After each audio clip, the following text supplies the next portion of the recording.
പറയിപെറ്റ പന്തിരുകുലത്തിലെ പ്രസിദ്ധനായ നാറാണത്തു ഭ്രാന്തൻ ഈശ്വര സാക്ഷാത്കാരം ലഭിച്ച ഒരു മഹായോഗിയും അതുല്യനായ സാമൂഹ്യ പരിഷ്കർത്താവുമായിരുന്നു. ഹൈന്ദവ സമൂഹത്തിലെ ഉന്നത കുലജാതരും അധോ കുലജാതരും ഒരുപോലെ ശ്രേഷ്ഠന്മാരാണെന്നും സ്വന്തം ജീവിതത്തിലൂടെ കാണിച്ചു കൊടുക്കുകയുണ്ടായി നാറാണത്തു ഭ്രാന്തൻ. നാറാണത്തു ഭ്രാന്തൻ്റെ മഹത്തായ ജീവിതം ഏവർക്കും ഭക്തിസാന്ദ്രമായിട്ടുള്ള ഓർമ്മകളാണ് സമ്മാനിച്ചിട്ടുള്ളത്. മഹത്തായ ഭാരതീയ സംസ്കാരത്തിന് അതുല്യങ്ങളായ സംഭാവനകളാണ് കേരള ജനത നൽകിയിട്ടുള്ളത്. മനുഷ്യരെല്ലാവരും ഒന്നുപോലെ കഴിഞ്ഞു മാവേലിയുടെ ഐശ്വര്യപൂർണമായ കാലത്തെ അനുസ്മരിക്കുന്ന നിരവധി സംഭവങ്ങൾ കേരള ചരിത്രത്തിൻ്റെ ഏടുകളിൽ നമുക്ക് കാണാൻ കഴിയും. ആയിരക്കണക്കിന് വർഷങ്ങൾക്ക് മുമ്പ് കേരളത്തിലെ ജനങ്ങൾ ജാതിഭേദമില്ലാതെ സഹോദരഭാവത്തിൽ ഒരുമിച്ചു ജീവിച്ചിരുന്നുവെന്നതിൻ്റെ പ്രത്യക്ഷ ഉദാഹരണമാണ് പറയിപെറ്റ പന്തിരുകുലത്തിൻ്റെ കഥ. ശൂദ്രൻ മുതൽ ബ്രാഹ്മണൻ വരെയുള്ളവരിലെല്ലാം കുടികൊള്ളുന്നത് ഒരേ ഈശ്വര ചൈതന്യമാണെന്ന് പന്തിരുകുലത്തിലെ മഹാത്മാക്കൾ സ്വന്തം ജീവിതത്തിലൂടെ കാണിച്ചു കൊടുത്തു. 36 വയസ്സിനുള്ളിൽ 99 യാഗങ്ങൾ നടത്തിയ ആഢ്യബ്രാഹ്മണനായ അഗ്നിഹോത്രി മുതൽ സമൂഹത്തിൽ താഴേക്കിടയിൽ നിൽക്കുന്ന പറയനായ പാക്കനാർ വരെയുള്ളവർ ഒരേ അച്ഛനമ്മമാരുടെ മക്കളാണ്. അതും ഒരു ബ്രാഹ്മണന് പറയ സ്ത്രീയിലുണ്ടായ മക്കൾ. അമ്മ പറയ സ്ത്രീയായതിനാൽ ആർക്കും അപമാനമില്ല, എല്ലാവർക്കും അഭിമാനമേയുള്ളൂ. തങ്ങളുടെ പൂർവികരുടെ മഹത്വത്തിൽ പിൻഗാമികൾ ഇന്നും അഭിമാനം കൊള്ളുന്നു.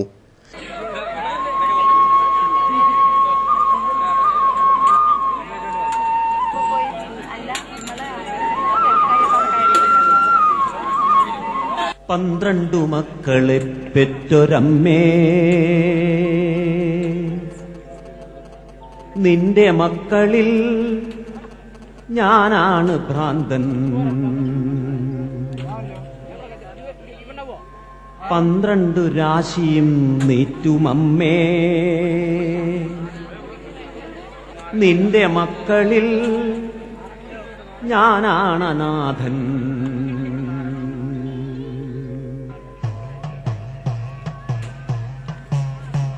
പന്ത്രണ്ടു മക്കളെ പെറ്റൊരമ്മേ, നിന്റെ മക്കളിൽ ഞാനാണ് ഭ്രാന്തൻ. 12 രാശിയും നീറ്റുമമ്മേ, നിന്റെ മക്കളിൽ ഞാനാണ് നാഥൻ. എന്റെ സിരയിൽ നുരയ്ക്കും പുഴുക്കളില്ല, കണ്ണിലിരവിന്റെ പാഷാണത്തിമിരമില്ല. എന്റെ സിരയിൽ നുരയ്ക്കും പുഴുക്കളില്ല, കണ്ണിലിരവിന്റെ പാഷാണത്തിമിരമില്ല. ഉള്ളിനഗ്നികോണിൽ കാറ്റുരഞ്ഞ് തീചീറ്റുന്ന നഗ്നമാം ദുസ്വർഗ കാമമില്ല. വാഴ്വിൻ ചെതുമ്പിച്ച വാതിലുകൾ അടയുന്ന പാഴ്നിഴൽ പുറ്റുകൾ കിതപ്പാറ്റിയുടയുന്ന ചിടകെട്ടി കേവലത ധ്യാനത്തിലുറയുന്ന ചുടുകാട്ടിലെരിയാതെരിഞ്ഞ തിരിയായി, ചുടുകാട്ടിലെരിയാതെരിഞ്ഞ തിരിയായി നേരു ചികയുന്ന ഞാനാണ് ഭ്രാന്തൻ. മൂകമുരുകുന്ന ഞാനാണ് മൂഢൻ, നേരു ചികയുന്ന ഞാനാണ് ഭ്രാന്തൻ. മൂകമുരുകുന്ന ഞാനാണ് മൂഢൻ.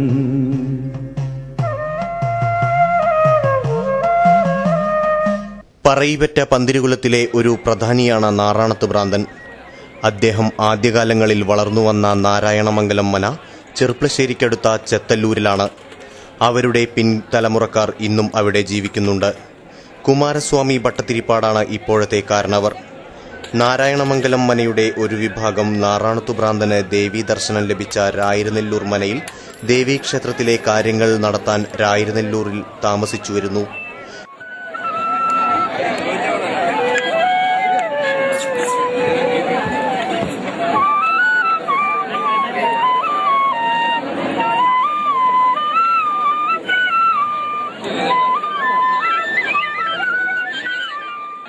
രായിരുനെല്ലൂരിലെ ആമയൂർ മന എന്നുകൂടി അറിയപ്പെടുന്ന നാരായണമംഗലം മനയിൽ അഷ്ടമൂർത്തി ഭട്ടതിരിപ്പാടാണ് ഇപ്പോഴത്തെ കാരണവർ.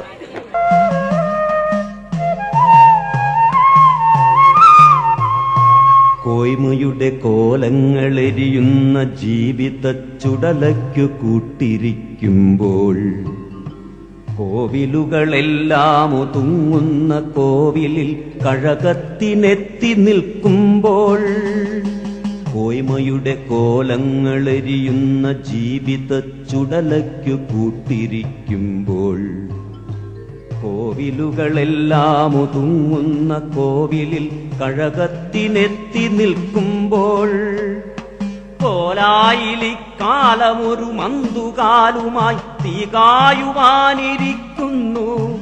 ചീർത്ത കൂനൻ കിനാക്കൾ തൻ കുന്നിലേക്ക് മേഘകാമങ്ങൾ കല്ലുരുട്ടുന്നു. ഒട്ടിവലിയുന്ന ദിശയെട്ടുമുപശാന്തിയുടെ മൊട്ടുകൾ തിരഞ്ഞു നടക്കൊള്ളുകേ. ഓർമ്മയിലൊരൂടു വഴി പരരുചിപ്പഴമയുടെ നേർവരയിലേക്ക് തിരിയുന്നു. ഓർമ്മയിലൊരൂടു വഴി പരരുചിപ്പഴമയുടെ നേർവരയിലേക്ക് തിരിയുന്നു.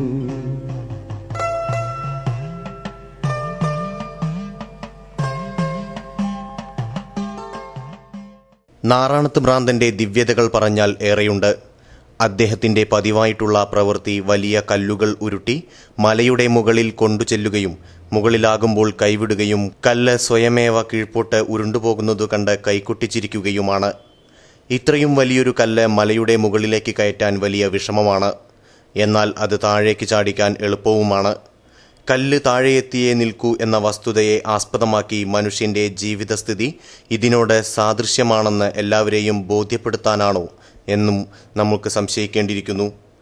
അദ്ദേഹത്തിന്റെ ഉപജീവനം ഭിക്ഷയെടുത്തു തന്നെയായിരുന്നു. കയ്യിൽ ഒരു ചെമ്പുപാത്രവും ഉണ്ടായിരുന്നു.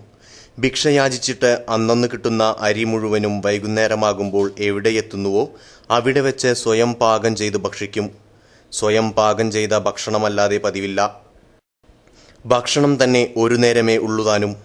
ഊണുകഴിഞ്ഞാൽ അവിടെ തന്നെ കിടക്കും. നേരം വെളുത്താൽ പുറപ്പെടും. ഉച്ചവരെ കല്ല് മലയിലുരുട്ടിക്കയറ്റുകയായി. പിന്നെ ഭിക്ഷയാചിക്കും. അങ്ങനെയൊക്കെയാണ് അദ്ദേഹത്തിന്റെ ദിനചര്യയെന്നും പറയപ്പെടുന്നു. ഇവിടെയല്ലോ പണ്ടൊരദ്വൈതി പ്രകൃതി തൻ വ്രതശുദ്ധി വടിവാർന്നൊരെന്നമ്മയൊന്നിച്ച് ദേവകൾ തുയിലുണരുമിടനാട്ടിൽ ദാരുകല ഭാവനകൾ വാർക്കുന്ന പൊന്നമ്പലങ്ങളിൽ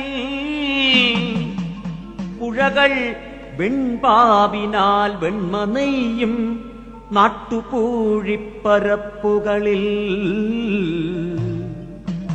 ഓതിരം കടകങ്ങൾ നേരിന്റെ ചുവടുറപ്പിക്കുന്ന കളരിയിൽ നാണം ചുവക്കും വടക്കിനിത്തിണ്ണയിൽ